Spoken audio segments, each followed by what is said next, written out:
2026 সালের রাষ্ট্রীয় বাজেট অনুমোদন করেছে ইসরায়েলের মন্ত্রিসভা। নানা বিতর্ক সত্ত্বেও নতুন বাজেটে বৃদ্ধি করা হয়েছে প্রতিরক্ষা ব্যয়।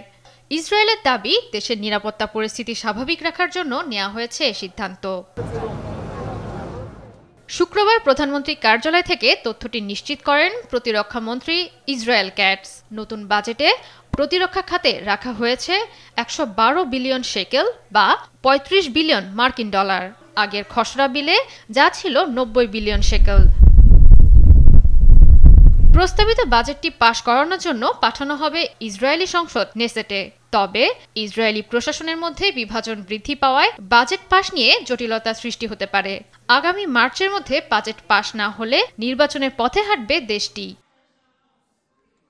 গেল 2 বছরে বিভিন্ন বিষয়ে একমত হতে পারছে না ইসরায়েলের ক্ষমতাসীন জোট। ফিলিস্তিন ইসরায়েল যুদ্ধ নিয়ে দেখা দিয়েছে বড় ধরনের মতপার্থক্য। যুদ্ধবিরতির প্রাসঙ্গিকতা নিয়েও আছে বিভাজন।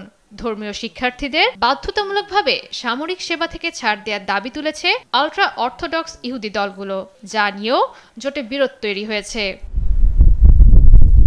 ইসরায়েলের দাবি, গেল বছর গাজা এবং লেবাননে হিজবুল্লাহর সঙ্গে সংঘাতে ব্যয় হয়েছে 31 বিলিয়ন মার্কিন ডলার। ধারাবাহিকভাবে হামলা চালানো হচ্ছে সিরিয়া এবং ইয়েমেনেও। এমন ব্যয়বহুল যুদ্ধ সামাল দিতে ইসরায়েলের প্রয়োজন বড় অঙ্কের বাজেট। জয়া সরকার, নিউজ ডেস্ক, দেশ টিভি।